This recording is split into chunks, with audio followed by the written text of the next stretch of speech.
outdoors, enjoying the outdoors. And then as Steve said, I went to college at UC Berkeley. I had the opportunity to play golf there. And then after I graduated, I started with a family, and decided that the Bay Area wasn't the best of places to raise a family. And so I moved to Paradise, California, to raise my family. And it gave us, the reason we chose that is it gave us access to the outdoors, the things that we loved and our family loved, and just a wonderful community.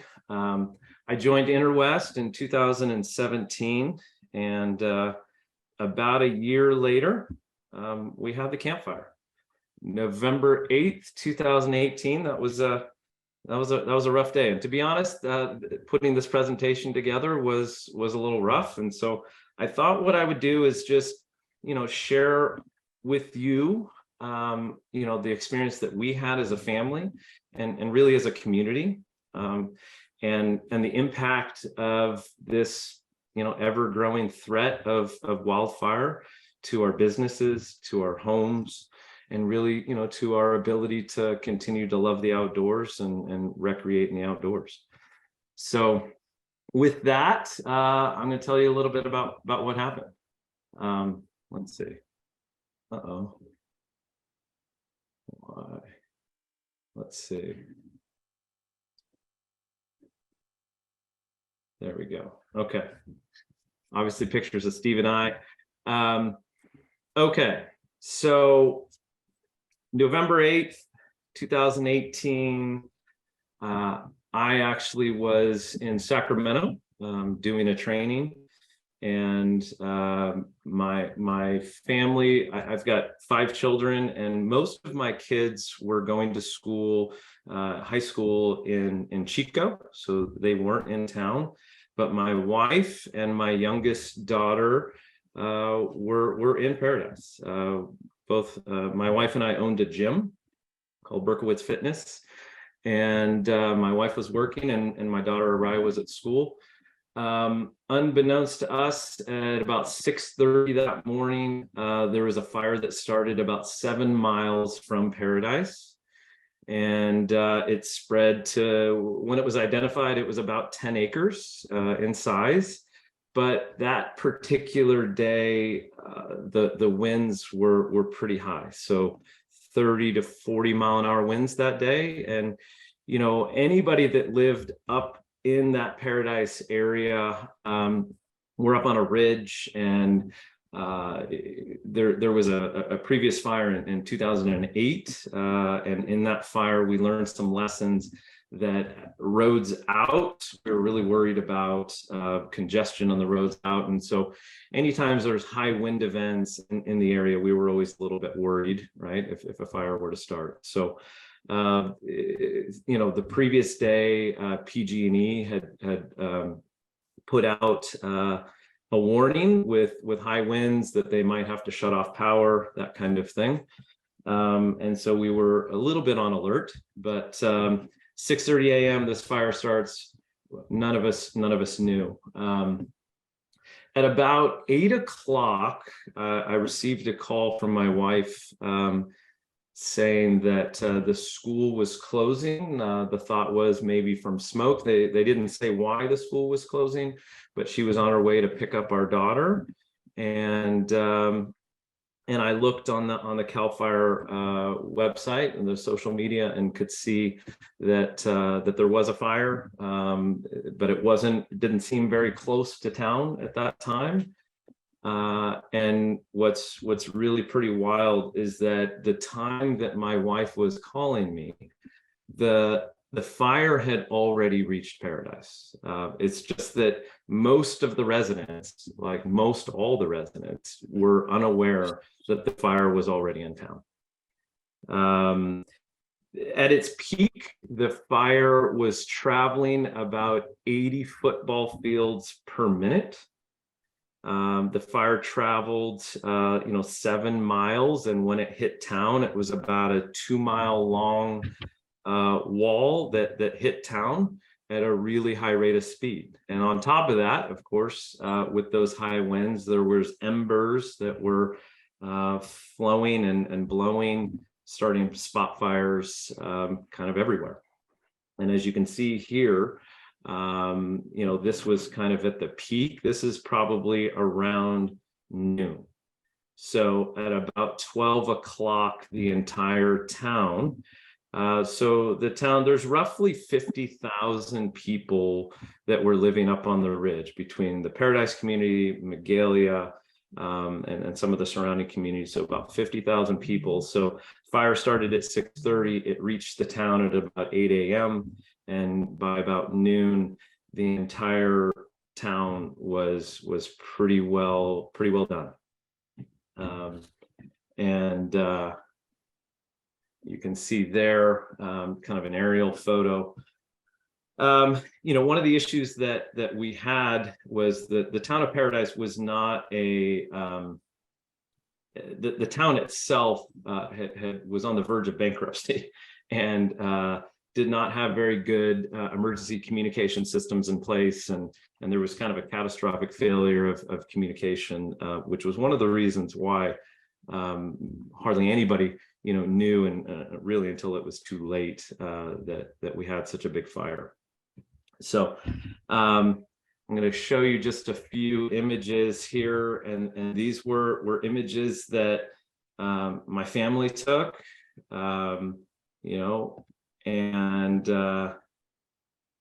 just pretty brutal stuff.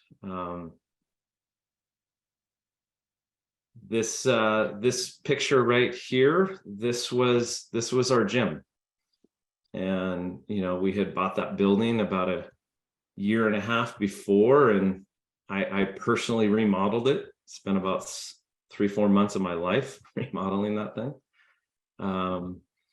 You can kind of see the exercise equipment there. This was our home, and one of the more devastating things in any of these situations, of course, is loss of life, loss of animals. The day after the fire, November 9th, I received this photo from a friend of mine that was working the fire, and he said, "Hey, is this your dog?" I said, "Yeah, that's my dog." We had 4 dogs. 2 of them were small dogs. They were inside, and we had 2 dogs outside. We lost the 2 inside. We weren't sure what was going to happen to the 2 outside.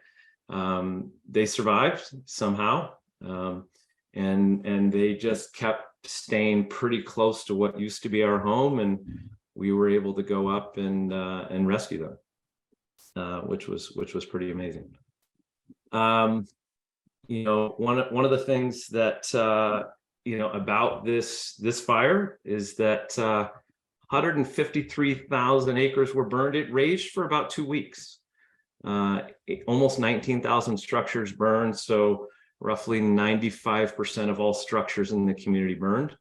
There were 85 fatalities. And the thing that you always worry about in situations like this is obviously a really, really bad scenario, but it could have been so much worse. The thought was, had this fire broke out earlier in the middle of the night or something like that, with the really poor emergency communication, no doubt we would have had many, many more fatalities.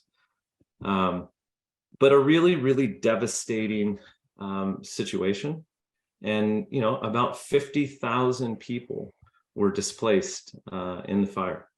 My family, that day, my wife and daughter were able to get out of town before, they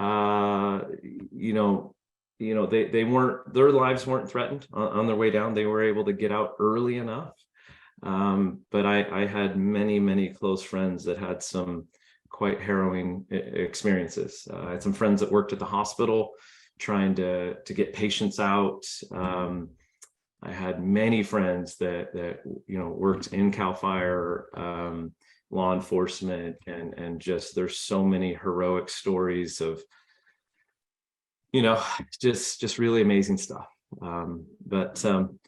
This was something I can't believe this happened 4 years ago. And as I was putting this together, I was telling Steve that this was surprisingly hard to put together.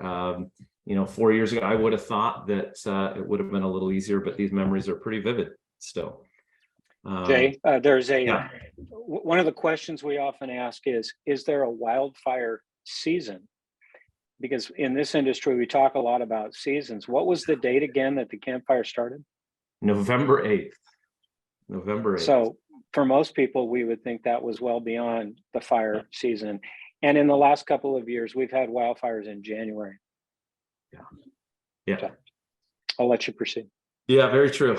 Very true. And I think, there's some takeaways, right? As we take a look at, something like this event, I really try to go back, especially in the new role that I have, what is it that we can take away from this? And I think, Steve's point here is that anytime, right, with what we're dealing with climate and those drought and those kinds of conditions, although I'm looking out my window right now and it's snowing, I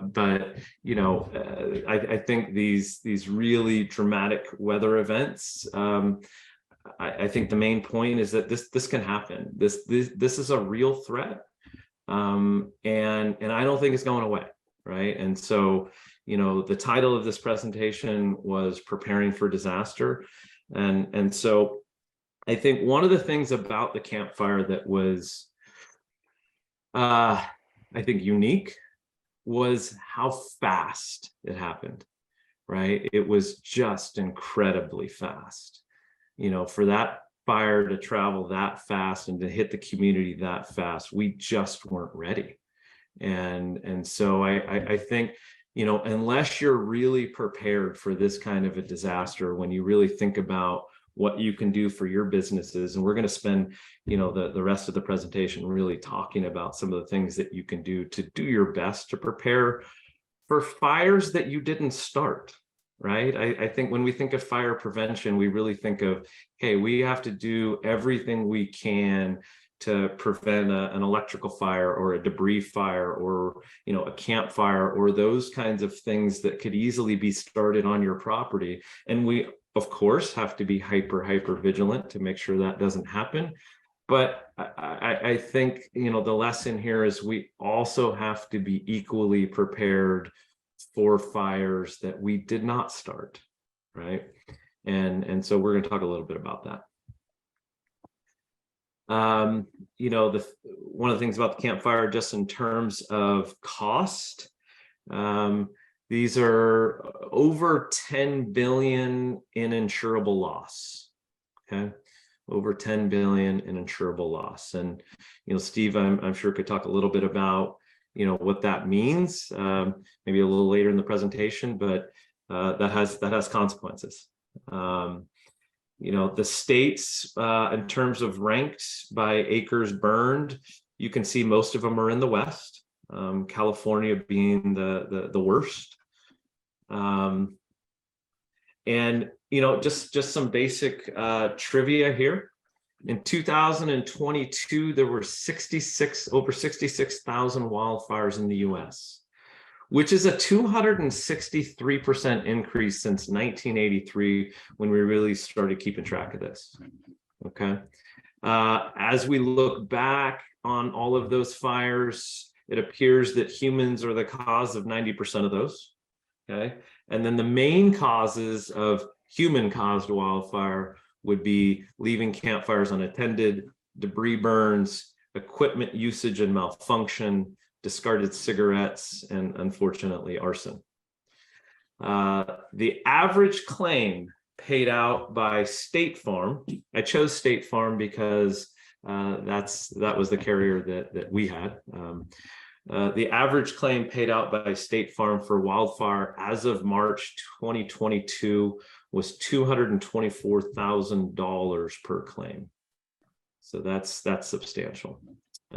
California, Colorado, and Oregon make up 95% of paid claims, right?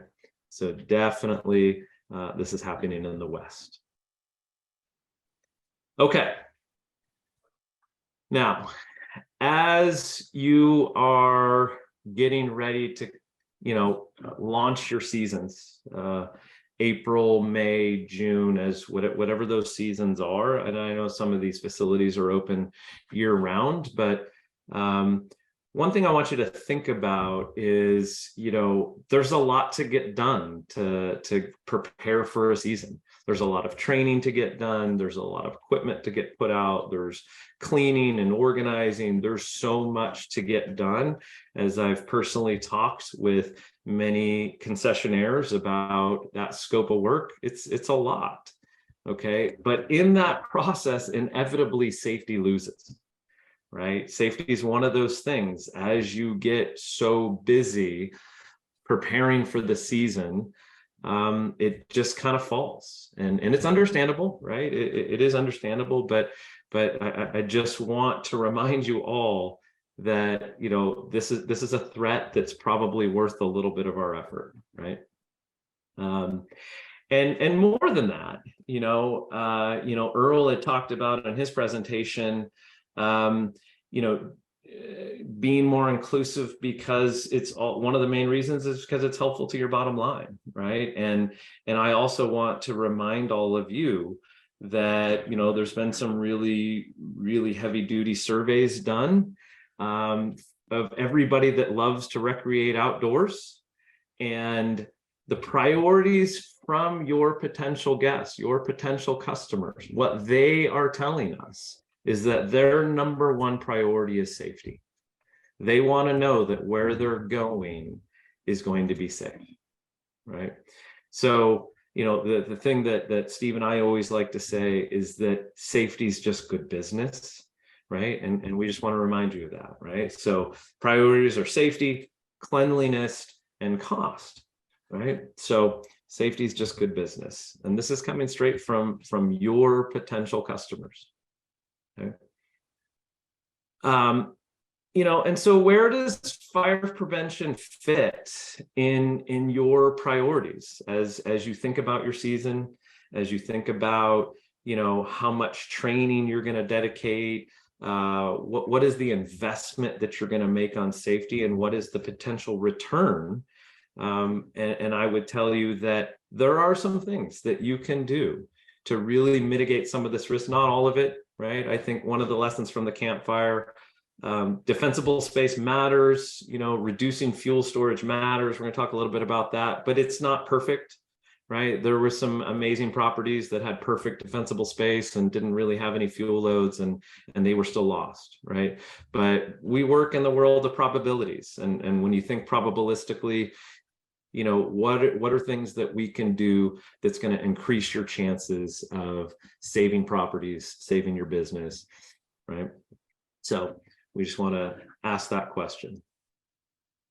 And so one of the things that I always say, I've been a business owner almost my whole life, and I've managed people almost my whole life. And, we only have a series of moments, right? We don't have, hours and hours of our time to sit down with our teams.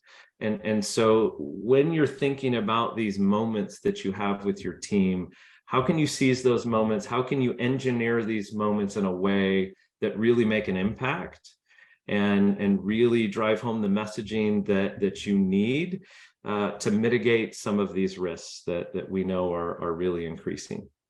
So, moments, just think about that in terms of training, seasonality, right? As you begin to kick off your season, this is probably a great opportunity to make an impression to your teams on how important this risk is and how important it is to take some of these steps that we're going to talk about.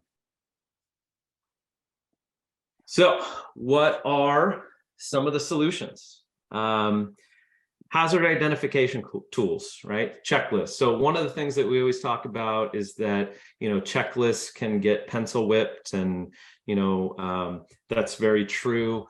However, inspection reports and hazardous tree removals and those kinds of things. So having some tools available to your team, super, super helpful in written form. So having a written program, what is your plan? What is it that you're expecting your team to do to prepare for this season, specifically for wildfire risk, right? Training to that. What additional tools and equipment, and we'll talk a little bit about this, what additional tools and equipment might you have on hand if a fire were to break out? Okay, so what is your process? Hazard tree identification removal. This, of course, is something that's incredibly important. As you begin your season, having your staff be able to do a safety walk all over properties, identifying dead trees, dead vegetation, and removing that, before we have guests show up, ideally, right? So defendable space clearing. These are very real things. When you look at the map from the campfire and some of these other fires that we've had, defendable space is a very real tool to hopefully save your structures. Okay, and then of course evaluating what fuel loads. How much fuel do you have on the property? Do you need to have that much? Is it stored correctly? All of those things. Okay. And then training, right? And so when we talk about, written programs, one of the things, and training to your written programs, really one of the things that we're talking about is that when there is an event, what do we do? Because as we learned from something like the campfire, oftentimes it's not like you've got a whole bunch of time to prepare. Sometimes we know, days in advance or hours in advance, but many times we don't. And so when we see an issue, when we identify a fire, how the speed in which we respond has a lot to do with the plan that we have in place and how well our team was trained to the plan. Right. So really making sure that we've got a plan. When are we calling 911? Is 911 the ideal number to call? Are there other numbers to call? Do we have cell service in the area? Where do we need to go to make these phone calls? Right. That kind of thing. So every site's going to be very different. And so having site specific plans is incredibly important. And I understand that's a very daunting task. But very, very worth it, right? And nothing is going to replace preparation in your ability to be effective and be able to handle situations in a timely manner. Okay. So I'm not a scientist. I'll talk to you just a little bit about life cycle of the fire. And so on the left here, we have this fire triangle. And this is what we used to use, right? We used to talk about oxygen, heat, fuel. That's what creates fire, okay?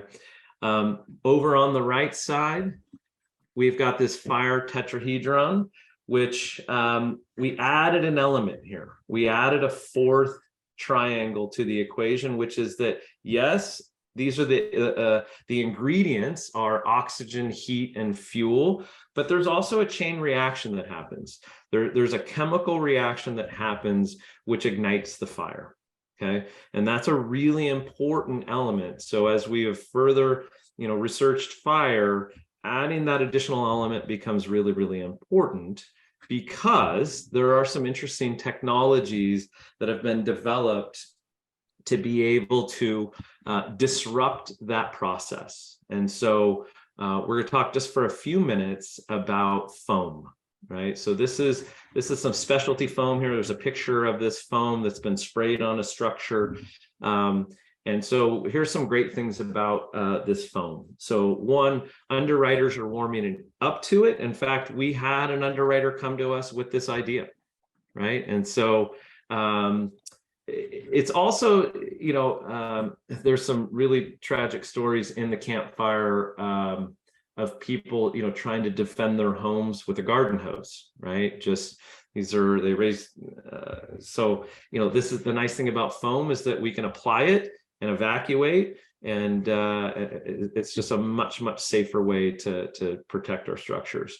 Environmentally friendly, we don't have to clean up.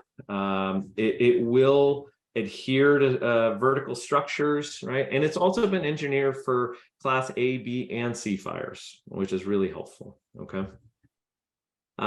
So the way that it works is that it really disrupts that chemical reaction. It breaks down the surface tension of water, it cools the surface temperature, and it interrupts flammable vapor release, removes oxygen from the tetrahedron. And so, so you might have oxygen, heat, and fuel, but applying the foam really disrupts that chemical reaction for ignition.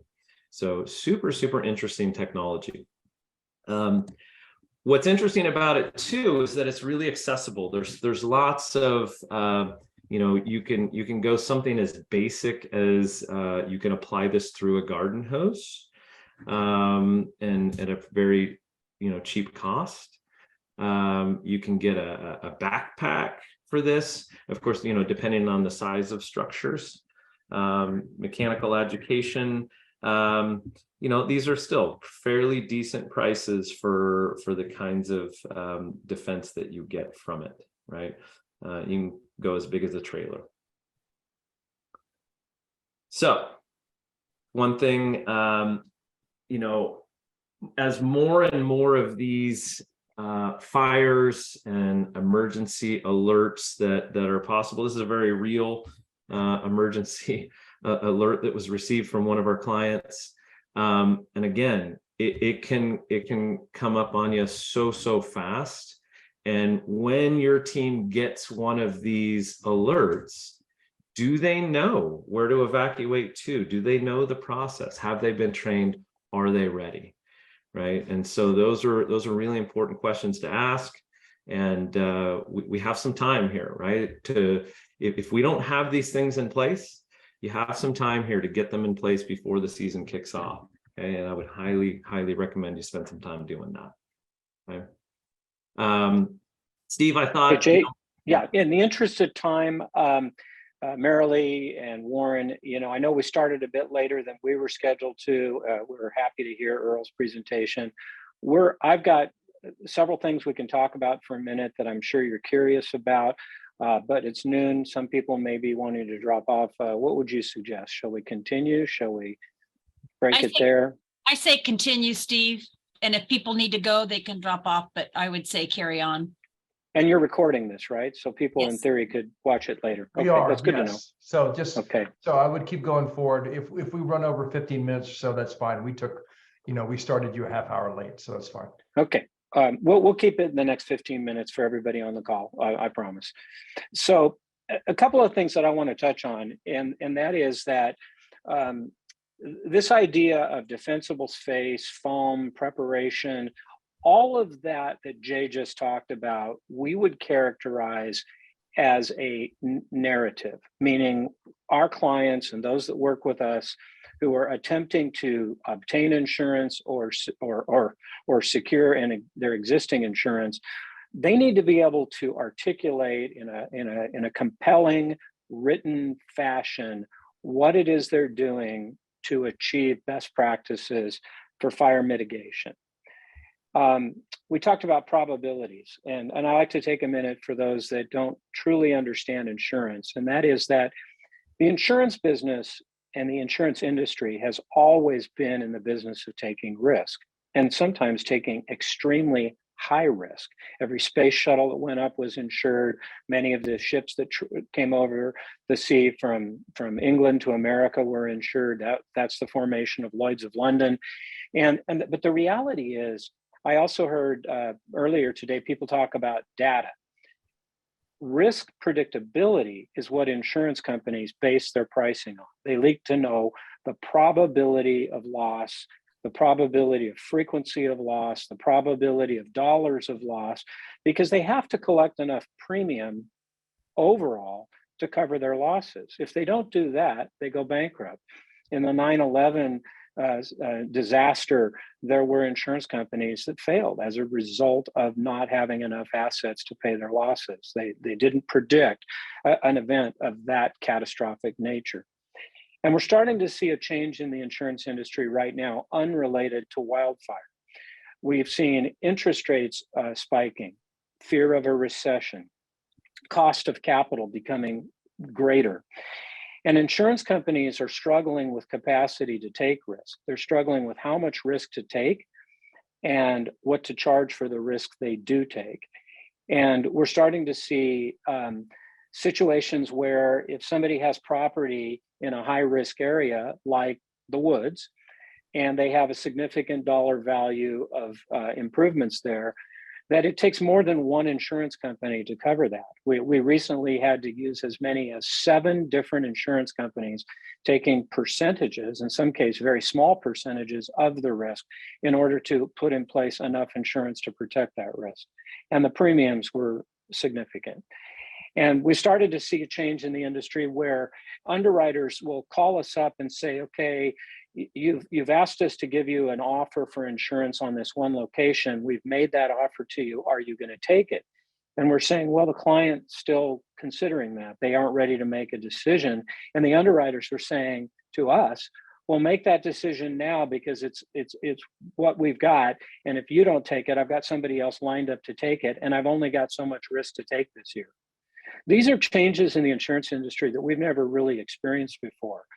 And so all of that said, we've got a tremendous problem brewing here, and that is the contractual obligations to provide property insurance in the woods exist. Many of you have signed them. The U.S. Forest Service has a differing language on contracts depending on the year in which it was issued. But ability to comply with that contract is becoming increasingly difficult. There's also a misunderstanding of what that contract sometimes meant or what was intended when those insurance requirements in place. I want to call out a special thanks to Ben Johnson and his team. We've spent hundreds of hours collectively over the last 2 years tackling this topic, and I don't propose to solve that topic today, but just to alert you that the things that brought us together to have that conversation are only getting more difficult. And we're facing a time when I can't predict the future, but I'm starting to see the possibility that insurance will be unavailable on an increasing basis and unaffordable already on an increasing basis. With that said, there's still hope. Like Jay mentioned, we had an underwriter agree to take on the risk of a fairly valuable structure in the woods, given that the client invested in the proper training and purchase of equipment, of a foaming system, and they felt confident that there was enough lead time and enough cooperation with the nearest fire authority that they were willing to take that risk. And so there are opportunities here to still secure insurance. And I'll put my taxpayer hat on. I understood a question today about the deferred maintenance backlog. And I understand that if a building burns down in the forest and it doesn't have insurance on it, there's a pretty good chance it isn't going to be rebuilt anytime soon. And so with that in mind, I see the value of having insurance in place. The question is, can we obtain it, and can we obtain it affordably? And that's where your narrative of a preparedness plan comes into play. If Jay and I have those tools at our disposal and our team has those tools, we may be able to be successful in the procurement of property insurance, depending on all the variables. Another thing I want to mention real quickly is satellite phones. The cost of satellite phones has come down dramatically. Even the ability to have a satellite connection to your existing cell phone on an emergency basis has come down dramatically. And we see that as an important emergency preparedness tool. I have a friend who works in the woods, large forestry company. He's had a satellite phone for many, many years, maybe as many as 20. And back in the day, it was extremely expensive and costly to use. But that is no longer the case. I mean, it's still expensive, more than your regular cell phone plan. But I think that is an issue that we need to consider, not only for life safety, I remember in the Sequoia, there was a fire a few years ago. I believe it was one of Eric Mart's contracts. A bunch of people were evacuated to a spot and helicoptered out. That was pretty scary, trying to get people out of a fire. And once again, important communications are going to be the key. So that pivots me to workers' comp. And that is, when we go out into the insurance marketplace looking for coverage, there are three major concerns that insurance underwriters have about your industry. The first one we've talked about is obvious: wildfire, inability to predict wildfire, catastrophic dollar losses with wildfire. That one's pretty obvious. The other one's a little less obvious: workers' comp. The insurance underwriters recognize that many of the employees that work in this industry, this might be their second or third career or post-retirement career. And so there is a greater or older average age of this population. And the underwriters have a fear that when those folks suffer a work comp injury, it's going to be more expensive to treat and it's going to be longer to recover. And those aren't untrue facts. And so we have to do a great deal of persuasion of the underwriters that taking a risk on this older generation of people working in the woods is a risk worth taking. That's where the training and documentation comes into play, our ability to persuade them that your folks are in fact safe. The third part that they raise is just the liability exposures. Hazard trees. I was at a campground a few years ago. It wasn't in a Forest Service site, it was a national park site. And there was an obviously dead tree in the middle of a clearing, right in the middle of a parking area. And I strategically parked away from it because I could see any wind could push it over onto my car. So I asked the person, how come that tree is still remaining? It doesn't look to me like it has any chance of coming back to life. And they said, well, the National Park Service has to send somebody out to inspect it. They have to determine if it's really dead. We can't touch it, hands off. Now, I hope those rules are changing and changing fast in the Park Service and the Forest Service, because a hazard tree not only presents a property damage claim, it could present a fatality. And in the group of clients that we work with, we've had hazard trees cause a fatality, and we've had hazard trees cause a quadriplegic scenario.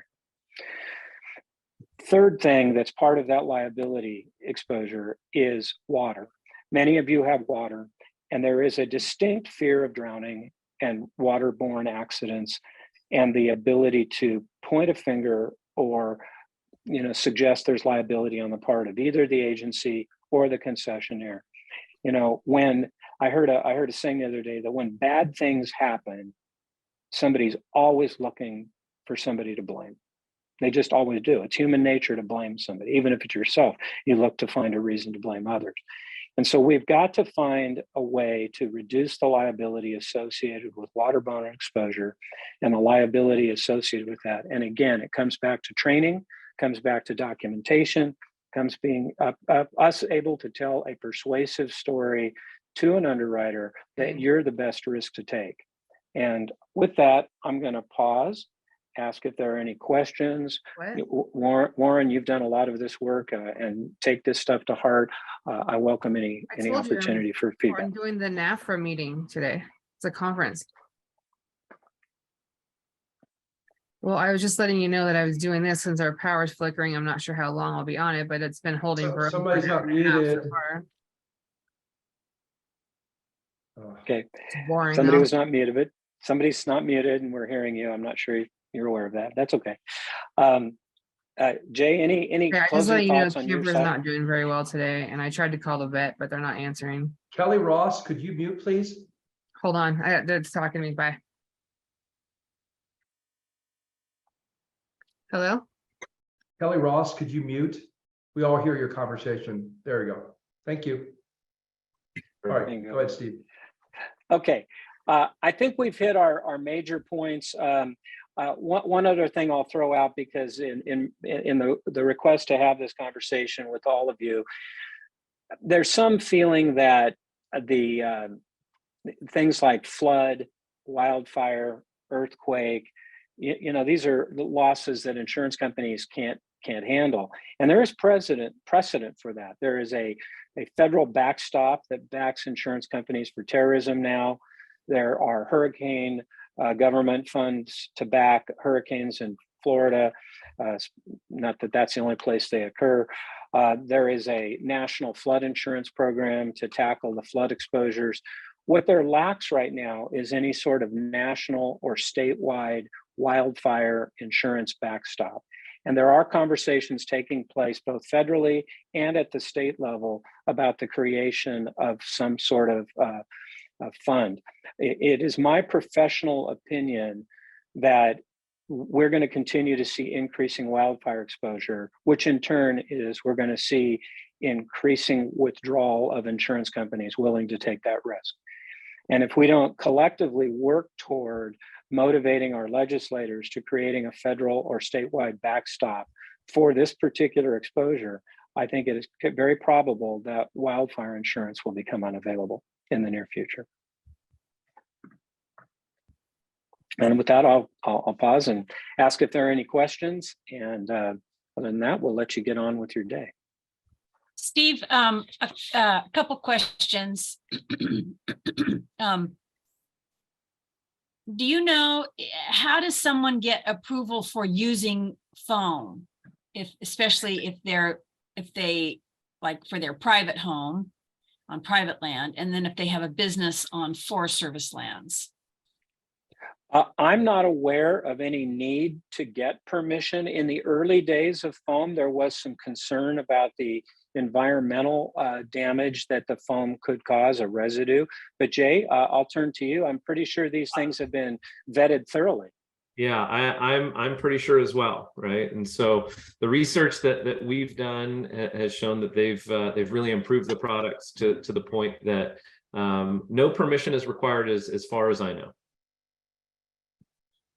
Okay, another question. We have a number of members that are horse pack stations, and they've been dropped. Whoever their insurance company was left California, and there seems to be a crisis and like 3 times the cost of insurance premiums. Do you know what's going on with that? We've experienced that as well. I can say that we are aware of some programs, and we're happy to help anybody who is facing that challenge and talk them through it. Again, we don't represent any insurance company. We only represent you, and we would help you vet that in the marketplace. It's a combination of where you're operating, California being a very litigious state and a difficult place to operate legally. The training and size and scope of your operation. Sometimes people forget that quantity of purchase brings new insurance companies into play. For example, if you're a large operation and you're paying $50,000 a year for your liability insurance, there are going to be more people willing to compete for that than if you're a small operation and you only generally have paid $5,000 for your insurance, as an extreme example. So that is one of the challenges right now, is that the insurance companies are putting some extraordinary minimum premiums for them to even put their toe in the pond and take a piece of the risk. But again, our contact information, we can put it back up. Jay, maybe put that slide back up, and sure. we're here to help you sort through that. In fact, Jay, I think you have a final slide that has multiple contact information on it. I do. There we go. Any other questions, Marilee?